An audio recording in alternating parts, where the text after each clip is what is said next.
Today, we are talking about social research in the purchase journey, the importance of social media, how it's influencing the purchasing decisions that people are making. We have a ton of data to talk about and the implications that it brings for marketers across the world. I should say before we start that all the stats we're going to reference come from GWI's Q2 2020 release. So if you want to check any of them out in more detail, you can go to our platform and apply any audience you want to it.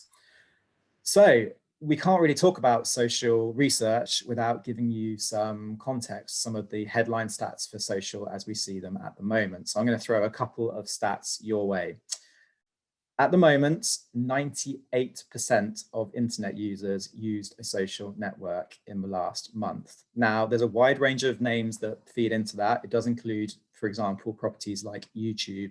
But even so, that is quite a staggering statistic. And if you break it down by countries, places like the Philippines, Indonesia, Mexico, you will find 100% of internet users saying they're a social networker.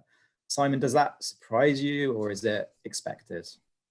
I think it's really interesting that the numbers are so high, especially in a lot of these developing markets. I mean, you look at Southeast Asia, for a lot of people, social media is the internet. It's where they spend all of their time. They spend a huge amount of time chatting with each other, but they also use it as sort of a place to go and research information, something we're going to talk about today as well. So not necessarily surprising, but nonetheless, I think even just looking at those numbers, seeing how they continue to grow this year as a result of things like the coronavirus lockdowns, that does not necessarily surprise me, but it still tickles me. Every time I look at it, I don't know what to expect. And so I get really excited looking at all of the numbers.